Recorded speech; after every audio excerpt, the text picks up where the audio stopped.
धन्यवाद धन्यवाद। यहाँहरूको यो वेग र प्रतीक्षा देख्न सक्छु, यो उत्साह उमङ्गलाई देख्न सक्छु। आजको कार्यक्रममा रवि लामिछानेजी यहाँ आइसक्नु भएको छ। महत्त्वपूर्ण घोषणा हुँदैछ। यी अनुहारहरूबाट हामी प्रष्ट हुन्छौँ कि उहाँको घोषणाले खास अर्थ राख्छ। हामी सबैजना प्रतीक्षित छौँ खास घोषणा के हो त। हामी देख्न सक्छौँ एकदम भावविह्वल माहौल पनि सृजना भएको छ। कृपया आजको कार्यक्रमलाई एकदम संयमतापूर्वक हामीले सम्पन्न गर्नुपर्ने हुन्छ। सम्पूर्ण भलिन्टियर साथीहरूलाई अनुरोध गर्न चाहन्छु, संयमतापूर्वक बसिदिउँ। आजको कार्यक्रममा के हुन्छ हामी हेरौँ। कृपया शान्त भएर बसिदिनु होला। हामीले महत्त्वपूर्ण घोषणा सुन्नुपर्ने छ। हल बाहिर पनि आदरणीय महानुभावहरू हुन्छ, भित्र पनि महानुभावहरू हुनुहुन्छ। यो महत्त्वपूर्ण घोषणा सुन्नको लागि संयम भएर बसिदिनु हुन अनुरोध गर्न चाहन्छु। अब यति भन्दै म ढिला नगरी आजका प्रमुख व्यक्तित्व man of the day Rabi लामिछानेज्यूलाई यो माइक हस्तान्तरण गर्न चाहन्छु।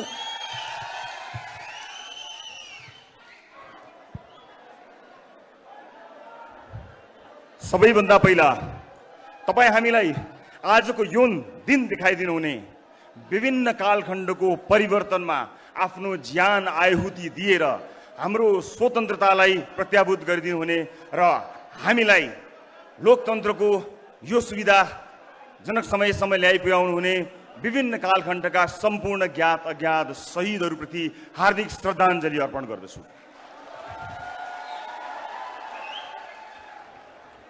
आजको कार्यक्रमलाई केही औपचारिकता प्रदान गर्नुपर्ने भएको हुनाले हामीले यसलाई हलभित्र प्रस्तुत गर्यौं, तर हल बाहिर पनि यसलाई हेर्ने सुविधा राखेका छौं। सबभन्दा पहिला समर्थनमा आउनुहुने तर हल बाहिर असुविधाका कारण बसिरहनुभएका सम्पूर्ण जति पनि दाजुभाइ दिदीबहिनीहरू हुनुहुन्छ, उहाँहरूलाई भएको असुविधाको लागि म शिर निहुर्याएर क्षमा चाहन्छु र म आयोजक जति पनि हाम्रा साथीहरू हुनुहुन्छ उहाँहरूलाई यो हलको औपचारिक कार्यक्रमपछि यसलाई हल बाहिरबाट पनि बाहिर रहनुभएका साथीभाइहरूलाई सम्बोधन गर्ने वातावरण मिलाइदिनु हुनेछ भन्ने अपेक्षा गर्दछु र यो औपचारिकता प्रदान गर्नको निमित्त मात्र म हलमा छु। म सुविधाका लागि होइन, केही प्रस्तुतिहरू स्क्रिनमा देखाउनु पर्ने भएका कारणले मलाई यो अनुमति दिनुहुनेछ। यो असुविधाका लागि फेरि पनि क्षमा दिनुहुनेछ भन्ने विश्वास लिएको छु र मलाई विश्वास छ यो यात्राको सुरुवात योभन्दा कठिन हुनेछ। योभन्दा कठिन त्यो यात्राका लागि पनि तपाईँ मलाई र मेरो टिमलाई साथ दिनका लागि आउनु भएको छ भन्ने विश्वास लिएर म आज तपाईहरु समक्ष सिधा कुरा गर्न गइरहेको छु। टेलिभिजनबाट होइन, यहाँबाट सम्पूर्ण देशका लागि।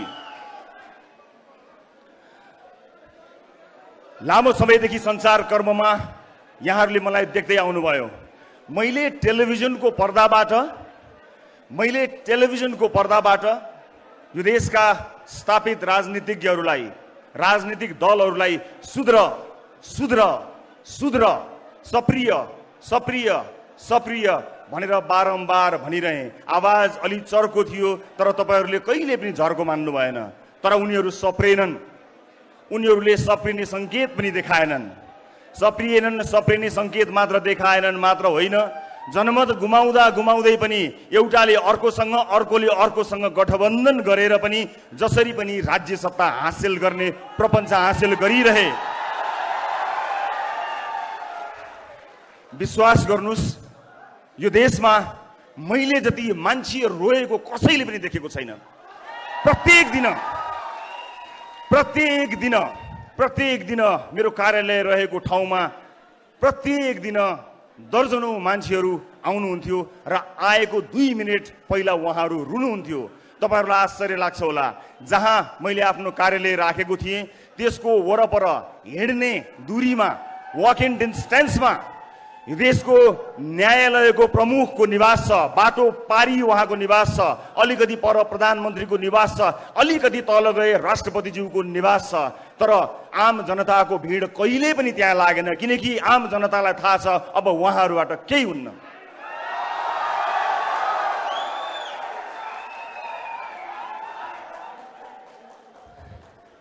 आज आम मान्छेका मुद्दाहरू एकातिर छन्, राजनीतिक दलको मुद्दा अर्कोतिर छ। आम मान्छेको पेट त खालीको खाली नै छ, तर आम मान्छेको भोट साथमा लिएर तिनको जीवन उकास्छु भन्नेहरूको जीवन यदि सम्पत्ति शुद्धिकरण जस्तो संस्था, अख्तियार जस्तो संस्था, सतर्कता जस्तो संस्था नसुतेर अलिकति उठेर धुलो लागेको फाइल टकटक्याउने मात्र हो भने यो देशमा 100 वटा भन्दा बढी जेल बन्छन्। तर मलाई थाहा छ त्यो जाँगर कसैसँग छैन, किनकि त्यो जाँगर लाग्ला कि भनेर कोटाबाट न्यायालयसम्म आफ्ना मान्छेहरू पठाइएको छ। पक्कै थाहा छ कि सत्तामा पुगेर गडबड गर्नु नै छ। आफूलाई बचाउने मान्छेहरू पहिल्यै तैनात राखेर सत्ता आरोहण गर्ने मानिसहरूबाट वाक्क भएर म टेलिभिजनबाट राजनीतिको मैदानमा आएको छु। मलाई यहाँ कति हिलो छ, कति धुलो छ, कति मैलो छ मलाई थाहा छ र राजनीतिको यो यात्रामा यो हिलो सफा गर्नको निमित्त मैले त्यहाँ डुबुल्की मार्नु पर्ने छ र कुनै समय केही क्षणको लागि त्यो हिलो लागेको फोहोरी र म सफा गर्न गएको मान्छे उस्तै देखिन सक्छु। तर तपाईँ नझुकिनु होला। म सफा गर्न गएको कारणले लागेको हिलो र त्यो गनाएको हिलोलाई एउटै नदेख्नु होला। म केही समय तपाईहरुसँग माग्ने अनुमति चाहन्छु। दर्शक महानुभावहरू, नेपाली राजनीतिमा पुगेर, नेपालको राजनीतिमा गएर म ठूला कुरा केही गर्छु भनेर तपाईहरुलाई बाचा गर्दिन। ठूला कुरा गर्नको लागि मैले राजनीतिको बाटो सोचेको होइन। मलाई थाहा छ आम मान्छेका साना साना समस्याहरू सबैभन्दा महत्त्वपूर्ण भएर बसेका छन्। आज एउटा मान्छे अस्पताल पुगेपछि अस्पतालको काउन्टरमा पुगेर के बिरामी भएको हो नाम लेखेर भित्र गएर जचाएर भर्ना हुनुपर्ने भए भर्ना हुने, भर्ना नहुनुपर्ने भए डिस्चार्ज हुने, औषधि लिएर जानुपर्ने हो। तर संरचना यस्तो बनाएका छौँ, अस्पताल पुगेर पनि कुनै एउटा नेतालाई या कुनै आवाज भएको ठुलो ठालुलाई पहुँच भएको मान्छेलाई फोन गरेर भन्नुपर्छ अस्पताल जस्तो ठाउँमा पनि सोर्स फोर्स लाग्ने कस्तो मक्किएको संरचना बनायौं हामीले। तर अब के अझै सहेर बस्ने हो? अब यो आवाजलाई, भ्रष्टाचारी मुर्दाबाद भन्ने तपाईको आवाजलाई, यो आवाजलाई आवाज मात्र होइन, यो आवाजलाई आवाज मात्र होइन, त्यो धुलोले छोपिएका सम्पूर्ण फाइलहरू टकटक्याएर सार्वजनिक जीवन बाँचेका हरेक मान्छेलाई छानबिनको दायरामा ल्याउन सकिएन भने हाम्रो जुनी र हाम्रो राजनीतिक यात्रा धिक्कार हुनेछ। र म तपाईलाई यो वाचा गर्दछु, तपाईले मैले भन्दा पनि चर्को आवाजमा युगौंदेखि भाषणहरू सुन्दै आउनु भएको छ। आज यो दिन मलाई बोल्ने दिनु होला, तर म जब चुनावमा जानेछु म तपाईलाई यो देशको नक्सा देखाउँछु र म भन्छु मैले देखेको देश यो हो मेरो सपनाको देश। म तपाईलाई नक्सा नदेखाइकन गएँ भने मलाई रिजेक्ट गर्नु होला, नदिनु होला भोट। फेसबुकको लाइकलाई भोटमा कन्भर्ट गर्नको निमित्त तपाईलाई विश्वास दिलाउनु पर्छ। मैले टेलिभिजनको पर्दामा बोल्दाखेरि सामान्य कुरा थियो, प्रश्न सोध्ने सजिलो काम छोडेर जवाफ दिने गाह्रो कामको लागि आएको छु। मलाई विश्वास छ त्यो काम जसरी प्रश्न सोध्ने सजिलो काम थियो त्यो भन्दा सजिलोसँग म सम्पन्न गर्नेछु। त्यो विश्वास, त्यो आँट, त्यो अठोट सहित म यहाँहरू समक्ष आएको छु। राज्यका निकायहरू निकम्मा भइरहँदा पनि टेलिभिजनमा बसेर चिच्याउँदा मेरो घोक्रो सुकिसकेको थियो। तर म हारेको थिइनँ। मलाई थाहा छ लामो समयदेखि धेरै शुभचिन्तकहरूले राजनीतिको यात्रातर्फ लाग्नको निमित्त मलाई प्रेरणा दिइरहनु भएको थियो। तर खबरदारी गर्ने एउटा ठाउँमा पुगेर खबरदारी गर्दा सुनाउन सकिन्छ होला भन्ने मैले विश्वास लिएको थिएँ। तर त्यो विश्वास मरेको त छैन, तर धेरै सञ्चारकर्मी साथीहरू हुनुहुन्छ जसले त्यो विश्वासलाई दिगो बनाइरहनु भएको छ। हामीले जहिले पनि बेकारमा सरकारी अड्डाहरूमा झन्झट भोग्नुपर्ने अवस्था आएको छ। यहाँ ठुला आयोजना, ठुला योजना र ठुला सपनाको कुरा छोड्दिउँ हजुर। बिचौलिया रहित सरकारी अड्डा र ढिलासुस्ती नभइकन काम गरेर कसैलाई नचिनिकन जान पाए पनि आम मान्छेको जीवन सही हुन्थ्यो। यी सामान्य मुद्दाहरूमा कसैको ध्यान गएन। म यहाँ व्यवस्था परिवर्तन गर्न आएको होइन। मलाई कुनै पनि व्यवस्थाले यदि कसैसँग हिम्मत, साहस, आँट र भिजन छ भने नागरिकलाई सुख दिन सक्छ भन्ने कुरामा पूर्ण विश्वास छ। मलाई कुनै व्यवस्था बदल्नु छैन, मलाई तपाईहरुको अवस्था बदल्नु छ, आम मान्छेको अवस्था बदल्नु छ। राजनीतिलाई मागी खाने भाँडो बनाएको यो विषयले असह्य भएर म राजनीतिमा प्रवेश गर्न आएको हुँ र यहाँहरूलाई म बताउँछु जहाँ 825 सांसद छन् 1200 आसपासका मात्र डाक्टरको दरबन्दी भएको ठाउँमा आम मान्छेले स्वास्थ्य शिक्षा कसरी पाउने? हेलिकप्टर लिएर कोही नेता आफ्नो चुनाव प्रचारमा जान्छ, मलाई आपत्ति छैन, तर हेलिकप्टरले पुस्तक पनि पठाइदिनु पर्यो, हेलिकप्टरले औषधि पनि पुर्याइदिनु पर्यो। आजको युगमा हेलिकप्टर चढ्नु भनेको 2-4 लाखको कुरा हो, त्यसमा मेरो कुनै पनि भिमति छैन। तर औषधि पनि त्यसै गरी पुग्नु पर्यो र मान्छेले उपचार पनि त्यसरी पाउनु पर्यो र विद्यार्थीहरूको लागि पुस्तक पनि त्यसै गरी पुग्नु पर्यो। र हामीले कुन अवधारणाका साथ राजनीतिमा पाइला चालेका छौँ भन्ने विषयमा म तपाईँलाई क्रमबद्ध रूपमा जानकारी गर्न गइरहेको छु। विशेष गरेर आम मान्छेका मुद्दाहरूले नै मलाई यसतर्फ आउन प्रेरित गर्यो। वैदेशिक रोजगारमा आफ्नो परिवार छोडेर, कलकलाउँदा केटाकेटी छोडेर, भगवान जस्ता बाआमालाई छोडेर माला र टीका लगाएर एयरपोर्टबाट परदेशी भूमिमा जाँदा एयरपोर्टबाटै ठगिएको नेपालीको समस्या मेरो समस्या हो। म ठुलो काम केही गर्न सक्दिनँ होला, तर घरदेश छोडेर परदेशमा आफ्नो परिवार पाल्न मात्रै गएको त्यो नेपालीको समस्या सुन्ने अत्यन्त चुस्त संयन्त्र बनाउने कुरा त म आज यहीबाट घोषणा गर्न चाहन्छु। यसलाई मेरो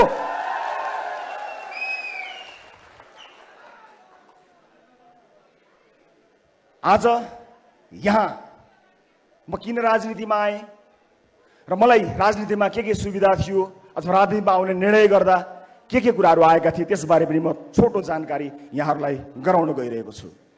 विभिन्न राजनीतिक दलहरूसँगको संवाद मैले निरन्तर अगाडि नबढाएको होइन, कुराकानी नगरेको होइन। ती दलहरूलाई हेरेँ, मसँग ती दलका आदरणीय नेताजीहरूलाई धन्यवाद भन्नुभएक केही पनि छैन, किनकि मलाई त्योभन्दा पर अब उहाँहरूबाट त्यति आशा पनि छैन र म आफ्नो यात्राको क्रममा उहाँहरूको त्यस्तो खरो आलोचक भएर पनि अब प्रस्तुत हुन चाहन्न। जति आलोचना मैले गरेँ त्यो आलोचना गरेँ। मलाई त आम सर्वसाधारणसँग सरोकार छ। परिवर्तनको यो विषय र कुनै व्यवस्था परिवर्तनको मुद्दा लिएर म यहाँहरू समक्ष आएको छैन। मलाई प्रचण्डजीसँग अथवा शेरबहादुरजीसँग अथवा अरू कुनै पनि राजनीतिक दलका नेतासँग, केपी ओलीजीसँग केही पनि प्रश्न छैन। मलाई प्रचण्डजीसँग के प्रश्न होस् र उहाँसँग भएको प्रश्न म जीवनभर गरिरहँला, जिन्दगीभरि उहाँलाई सोधौँला। हिजो टेलिभिजनबाट सोधेको थिएँ, ओली संसदमा उभिएर सोधौँला, तर परिवर्तन नै ल्याउँछु भनेर छातीमा गोली थाप्नको लागि म शहीद हुन्छु कामरेड भनेर परिवर्तनकै लागि, यो देशमा परिवर्तन ल्याउन नै भनेर म गोली थाप्न तयार छु, मलाई शहीद बनाइदिनुहोस् कामरेड भनेर बन्दुक बोकेर छातीमा गोली लागेको त्यो योद्धाप्रति मेरो सम्मान छ। प्रचण्डजीसँगको प्रश्न कायम राख्छु, प्रचण्डजीसँगको प्रश्न म कायमै रहला, तर त्यो योद्धाको बलिदानको अवमूल्यन म कहिल्यै गर्ने छैन। मधेस आन्दोलन लगायतका विभिन्न आन्दोलनहरूमा आफ्नो ज्यान गुमाएका योद्धाहरूको बलिदानमा कहिल्यै प्रश्न गर्ने छैन, तर तिनको नाम लिएर आफ्नो जीवन उकासेका मान्छेहरूको लागि मेरो प्रश्न टेलिभिजनबाट यात्रा गर्दै संसद भवनमा अवश्य पुग्नेछ।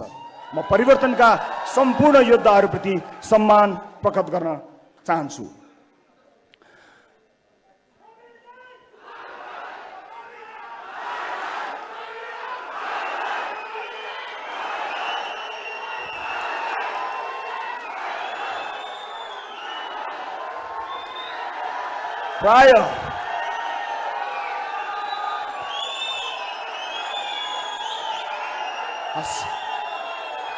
प्राय सबै सुनिदिनु, धन्यवाद, थ्याङ्क यू सो मच। प्राय सबै राजनीतिक दलहरूसँग केही न केही कुराकानी मेरो भएको थियो र म आज तपाईँलाई जानकारी गराउन गइरहेको छु। म यो देशमा आजको मितिसम्म दर्ता भएका कुनै पनि राजनीतिक दलमा प्रवेश गर्दिनँ।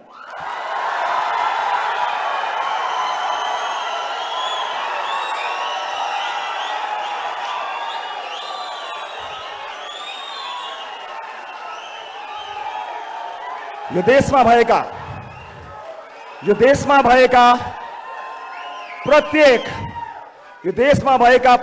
राजनीतिक दलभित्र राम्रा मान्छे नभएका होइनन्, केही गिने चुनेका राम्रा मान्छेहरू छन्। म तिनलाई सम्मान गर्न चुक्दिनँ। प्रत्येक दलमा राम्रा मान्छेहरू छन्, तिनलाई सम्मान गर्न चुक्दिनँ। तर म तिनको आलोचना गर्न पनि किन चुक्दिनँ भने तिनले आफ्नो पार्टीभित्र धावा बोलेनन्, कुरेर बसे, पर्खेर बसे। अबको पुस्ता सबैभन्दा ठुलो नेताको मृत्युपछि अनि म त्यो ठुलो पदमा जान्छु भनेर कुरेर बस्दैन। जसको भिजन उसैको सरकार। उमेर पुगेपछि त वृद्ध भत्ता मात्र पाइन्छ, सत्ता पाइँदैन।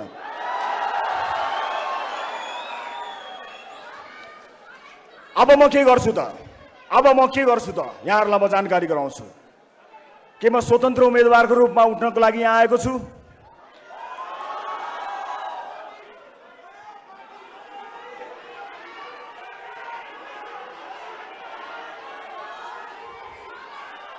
हो, एउटा मान्छेको प्रयासले फरक नपर्ने होइन, तर यो जर्जर संरचना र यत्रो परिवर्तनपछि आएको यो व्यवस्थाभित्र रहेर यदि नयाँ ढङ्गमा नयाँ राजनीतिक पार्टी लिएर जान सकिएन भने पुराना पार्टीहरू भित्रको व्यथिति मेट्ने साहस मेरो हुने छैन। म त्यहाँभित्र विलिन हुनेछु। म त्यो दलभित्र विलिन हुन चाहन्न। म आम नागरिकलाई चाहिएको जस्तो दल बनाएर नयाँ दल निर्माण गरेर क्षमतावान मान्छेहरूको साथ लिएर यो देशलाई नयाँ मेन्डेट दिन तयार भएर आएको छु। मलाई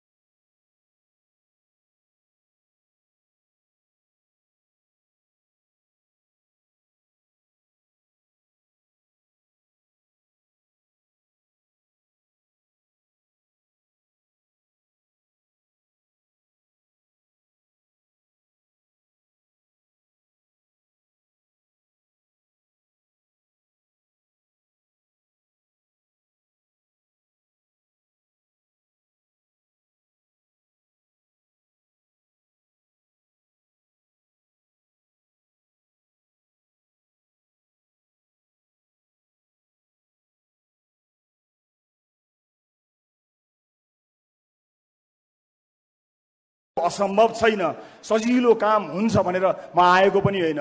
धेरैले तर्साएका छन् मलाई, कहाँ नयाँ दल बनाउने, कहाँ नयाँ गर्ने, जिल्लाभरि मान्छे राख, वडाभरि मान्छे राख, त्यहाँ मान्छे राख, वहाँ मान्छे राख, मान्छे पाइँदैन।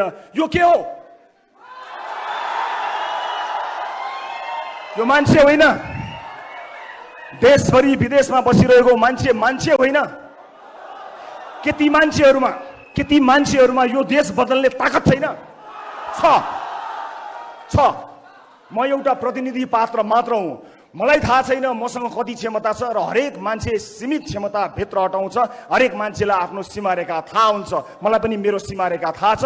मलाई असीमित क्षमता दिएर कसैले पठाएको पनि छैन। मलाई थाहा छैन भने मलाई थाहा छ कि कसलाई थाहा छ, म त्यसलाई खोज्छु जसलाई थाहा छ। म तपाईको भिडमा गएर त्यसलाई खोजेर ल्याउने प्रयत्न गरिरहेको छु र आज सगर्व पूर्ण विश्वासका साथ यहाँहरूमाझ म उभिएको छु कि अब हामी के गर्न सक्छौं र के गर्न गइरहेका छौं म यहाँहरू समक्ष प्रस्तुत गर्न गइरहेको छु। समय आएको छ।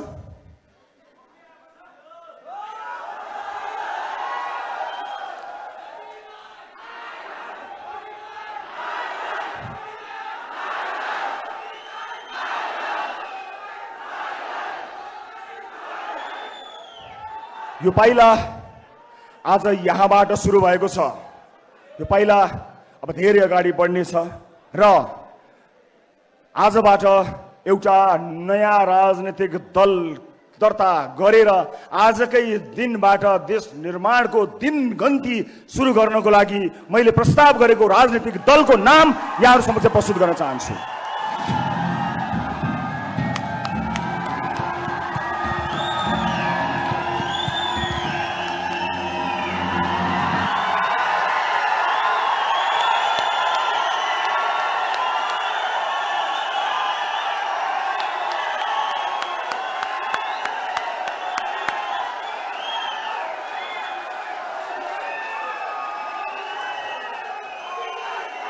राष्ट्रिय स्वतन्त्र पार्टी, राष्ट्रिय स्वतन्त्र पार्टी, राष्ट्रिय स्वतन्त्र पार्टी आजबाट नेपाली राजनीतिमा आफ्नो पहिलो पाइला सारेर यो धरतीमा पदार्पण गरेको राष्ट्रिय स्वतन्त्र पार्टीलाई जोरदार तालीले स्वागत गरिदिनु होला।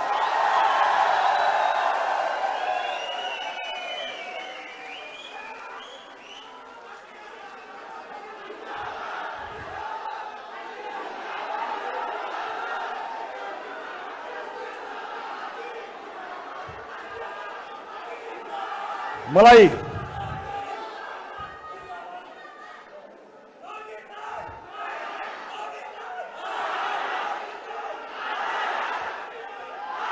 अब यो देशमा पार्टीहरूको कमी भएको होइन। हामी कसरी फरक छौं, राष्ट्रिय स्वतन्त्र पार्टी कसरी फरक छ त्यो बारे बताउँछु। तर त्यो भन्दा पहिला म स्वतन्त्र रूपमा उम्मेदवारी दिन चाहनुहुने क्षमतावान साथीहरूलाई यदि तपाईसँग क्षमता छ भने सबैभन्दा माथिल्लो तहसम्म पुग्ने गरी यो पार्टीमा सहभागी हुन स्वागत गर्न चाहन्छु।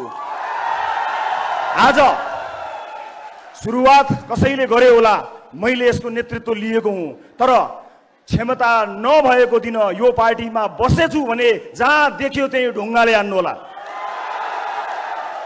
क्षमतावान मान्छेहरूका लागि बनेको यो प्लेटफर्म कोही नभए पनि नमरोस्। म आज पहिलो दिनमा तपाईहरू समक्ष यो देश, यो धरती माता, आफ्ना स्वर्गीय मातापिता, आम नेपाली दाजुभाइ दिदीबहिनीहरू, शहीदहरू सबैलाई सम्झेर कसम खान्छु, क्षमता नभई पार्टीमा र्याल सुगान चियाउँदै टाँसिएर बस्ने छैन।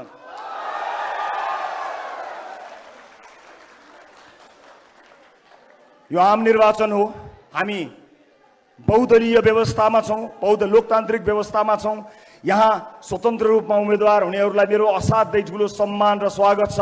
कहीँ न कहीँ कसै न कसैले कुनै न कुनै रूपबाट युद्ध छेड्नु पर्थ्यो। तपाईले छेड्नु भएको युद्धमा मेरो साथ छ, समर्थन छ। तर नआत्तिनुहोस्, हामीले देशभरिबाट समानुपातिक भोट सङ्कलन गर्नुपर्ने भएको हुनाले यो प्लेटफर्म तपाईको हो। तपाईलाई पूर्ण अधिकार दिन्छु। मैले नेतृत्व गरेर यो निर्वाचन आयोगमा दर्ता गराए तापनि क्षमतावान मान्छेलाई तपाईहरूको भोटबाट चुनेर आफूभन्दा माथि राख्न म कहिल्यै हिचकिचाउँदिन। त्यसकारणले तपाईले समानुपातिक भोट एकट्ठा गरेर यी जति पनि तपाई वाक्क हुनुभएका दलहरूबाट छुटकारा पाउनको निमित्त र मेन स्विच अफ गर्नको निमित्त म सम्पूर्ण स्वतन्त्र रूपमा उम्मेदवारी दिन चाहनुहुने आदरणीय आँटिला साहसीहरूलाई खुला हृदयले स्वागत गर्न चाहन्छु।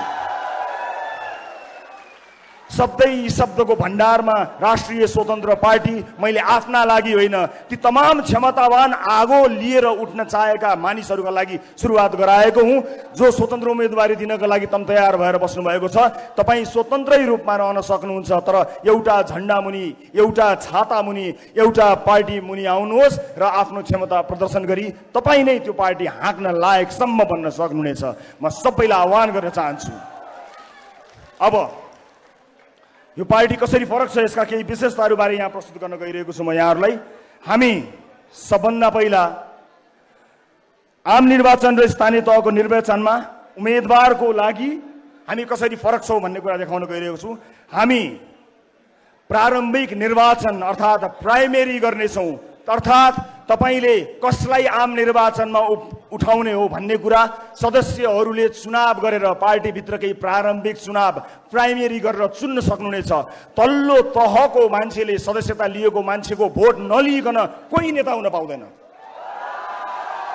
हामी प्राइमेरी गर्नेछौँ। चुनाव भन्दा अगाडि नै पार्टीको सदस्यता लिएका जति पनि सदस्यहरू हुनुहुन्छ उहाँहरूबाट चुनिएर मात्रै कोही आउनेछ। कसैले टिका लगाउने छैन, कसैको चाकरी गरेको भरमा कुनै पनि उम्मेदवारले टिकट पाउने छैन। यस्तो किसिमको पार्टीको संरचना गरेका छौं। दोस्रो, हामीले पार्टीभित्रका सबै समितिमा बहुसंख्यक युवा सहभागिता 50% + 1 यसको अवधारणा रहेका छौं। अर्थात् युवाहरूको पार्टी बन्ने छ। 50% + 1 युवा अनिवार्य हुनेछ। राष्ट्रिय स्वतन्त्र पार्टीमा तेस्रो पृथकता यहाँहरू समक्ष प्रस्तुत गर्न गइरहेको छु म।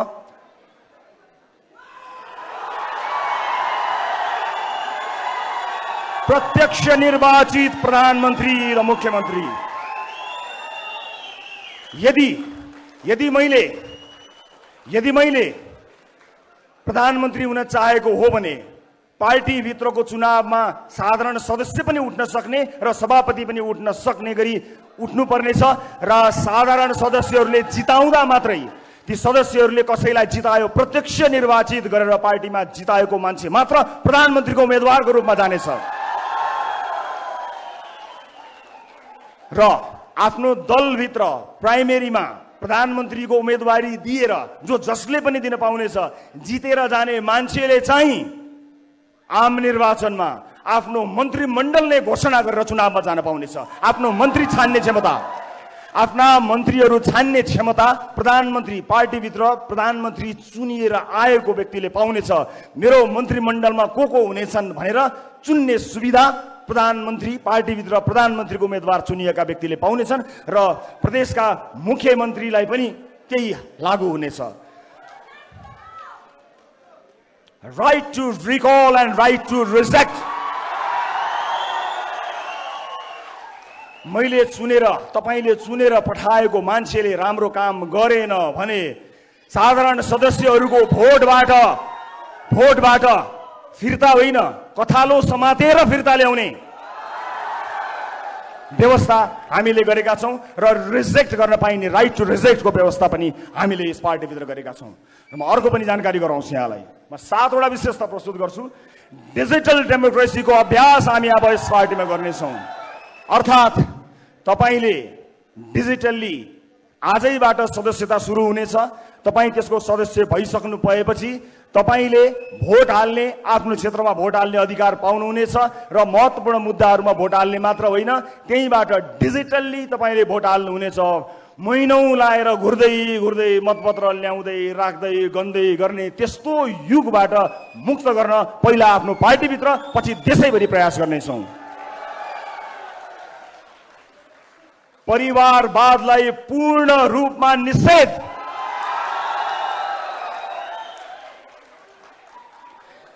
केन्द्रीय समितिका कुनै पनि त्यहाँ केन्द्रीय समितिमा कुनै पनि नातागोतालाई पार्टीले नियुक्तिहरू दिने छैन सरकारका तर्फबाट समेत नातागोतालाई पूर्ण रूपमा निषेध गरिनेछ कुनै पनि नातागोतामा पर्ने मान्छेहरूलाई कुनै पनि पदमा न नियुक्ति गरिनेछ न ल्याइनेछ कुनै पनि ढंगमा परिवारवादलाई पूर्ण रूपमा निषेध गरिएको छ एउटै पार्टीबाट प्रत्यक्ष रूपमा परिवारका कुनै पनि सदस्यले कुनै पनि लाभको पद पाउने छैनन् त्यसैगरी म अर्को विशेषता यहाँहरु समक्ष प्रस्तुत गर्न गइरहेका छौं आजसम्म राजनीतिक दलहरुमा तपाईले सुन्दै आउनु भएको आवाज कार्यकर्ता अब आउनुस् यो कार्यकर्ता भन्ने शब्दको युगलाई समाप्त पार्दियौं राष्ट्रिय स्वतन्त्र पार्टीमा कोही कार्यकर्ता हुनुपर्ने छैन सदस्य मात्रै हुने हो कुनै भातृ संगठन छैन हुँदैन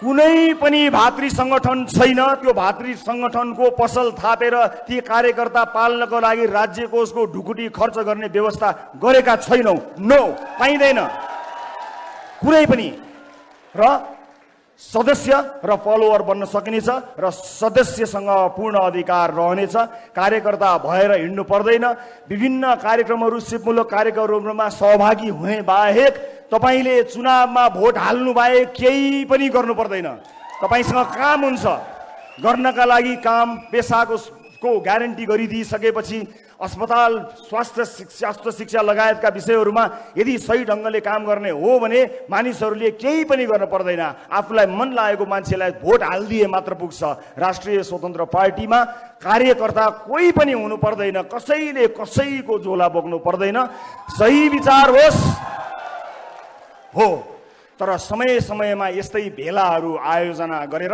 आलोचना मात्र सुन्ने संगठनको चाहिँ नि हामी सोचाइमा छौं त्यसको अवधारणा बनाइरहेका छौं हामी तारिफ र वाह होइन आलोचना सुन्नको लागि टाउन हल मिटिङहरू अनिवार्य गर्नेछौं जहाँ विचार प्रस्तुत गरेर आफ्नो नेतृत्वलाई खबरदारी गर्न पाइनेछ आलोचना गर्न पाइन्छ तारिफै नगर्ने तारिफ गर्न नपर्ने बचाउन नपर्ने एउटा अवधारणा हामीले लिएका छौं र यो जानकारी मलाई दिए अब राजनीतिक दलको आवश्यकताको बारेमा बताउँछु दर्शक महानुभावहरू, आदरणीय दाजुभाइ तथा दिदीबहिनीहरू, यहाँहरूलाई म यही जानकारी गराउन चाहन्छु कि राजनीतिक दल भनेको पुल हुनुपर्ने हो। यस्तो पुल, त्यो पुल फराकिलो भयो भने धेरै छिटो विकासवारीबाट पारी जान्छ, बलियो भयो भने अझ धेरै गरुङ्गा विकासका आयोजनाहरू पार हुन्छन्।